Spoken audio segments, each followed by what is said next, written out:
There are hundreds of thousands of films out there, so it's to be expected that every now and again a piece will come along that not everyone fully understands. Seriously, what is Sharknado really about deep down? Some, like The Tree of Life or Memento, are purposefully instilled with an overly complex narrative that will take more than a single viewing to get, but inevitably even a classic film that everyone knows and loves will have some members of the audience needlessly confused. Let's look at some! I'm Ben from Whatculture, and here are 10 classic movies you've always misunderstood. Number 10. The Terminator. Time travel makes sense. Whenever you use time travel in a movie, you're going to be fighting an uphill battle, thanks in no small part to there being no definitive theory about how it works as a concept. The loop, well known as a grandfather paradox, where you don't change the past, rather fulfill a scientifically influenced destiny, keeps everything in one universe with no parallel realities. But when it comes to The Terminator, a film that uses this theory religiously, people get confused. Admittedly, it doesn't help that the sequels mess up the rules, but James Cameron's first movie is so tight, with the final scene reaffirming that Kyle Reese is, and always was, John Connor's father. It may seem obvious, but a lot of people believe multiple universes are at play here. Number 9. Battleship. It knows it's dumb. Wait, what? Really? A classic film? No, but it's... the title, it says it's...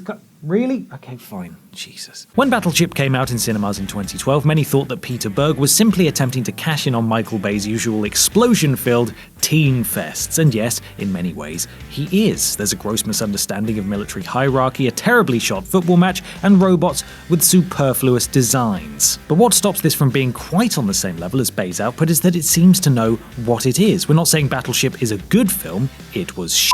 But at least it knew what it was. Numerous plot points, most notably an entire sequence near the end where a load of war vets commandeer the USS Missouri and take on the aliens, a little more than the filmmakers just taking the piss. Number 8. Inception.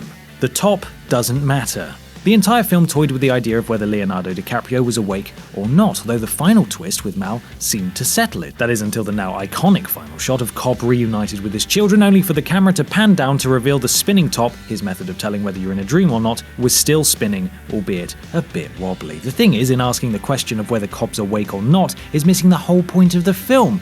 It doesn't matter. For the past 2.5 hours, he's been haunted by his past actions, unable to craft his own dreams, and chased by the literal memory of his dead wife. The film's ending is the point where he's escaped that. He's faced his demons in limbo and has accepted this current level as his reality, irrespective of whether it actually is. Number 7.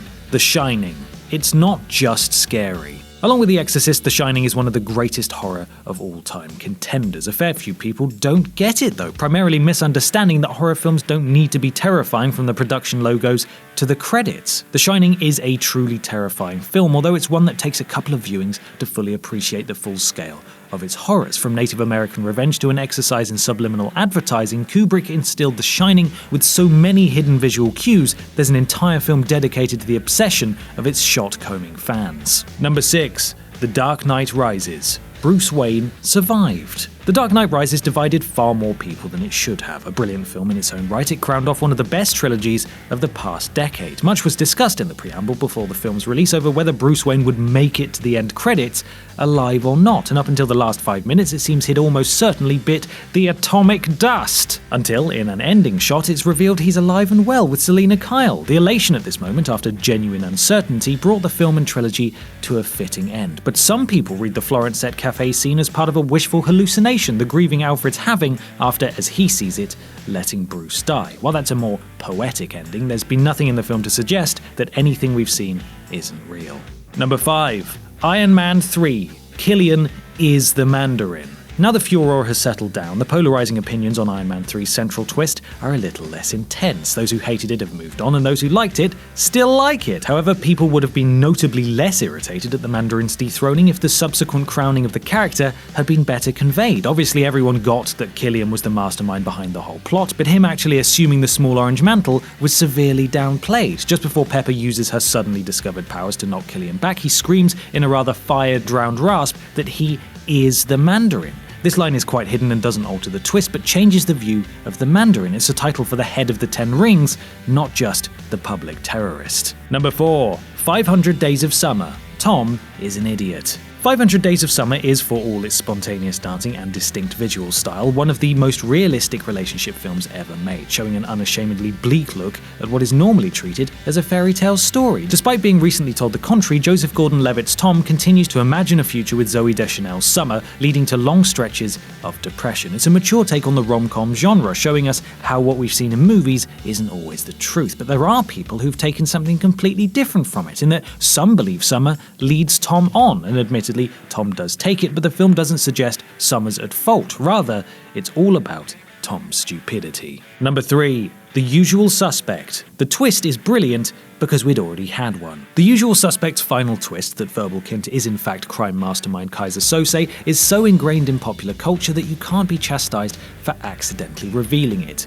Whoops. When people discuss the greatness of the film, they often jump to the brilliant twist. Before Kujan sees the hometown of the quartet boards, the audience has already been rocked once. We've had the first reveal that it was Gabriel Bryant's Keaton who was the Shadow Prince of Crime. It's a twist within a twist. You, like the police, let your guard down, allowing the final reveal to floor you. So many people treat the reveal as just a great twist, when it's in fact a masterful example of playing with the audience. Number 2. Wall Street. Greed is bad. When your major character is also the movie's villain, their motives and beliefs can get muddled with that of the film, and that's exactly what people took from Wall Street. Yeah, most understood Oliver Stone was passing judgment on greed thanks to the Sheen relationship, but there's a big group of people who didn't see past the expensive paintings and lavish apartments. In an interview around the time of Money Never Sleeps, Stone was bemused by how many people looked up to Gecko as a role model. You absolute monsters. Number 1. The Lion King.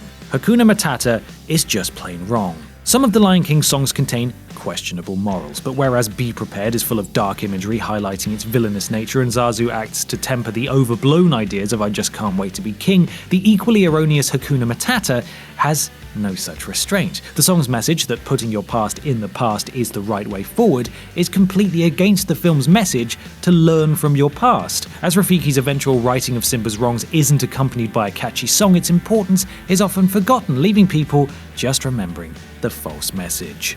And that's our list. Make sure you subscribe to the Whatculture YouTube channel for more lists like this, and don't forget to visit whatculture.com for daily news and articles. I'm Ben from Whatculture, and thanks for watching.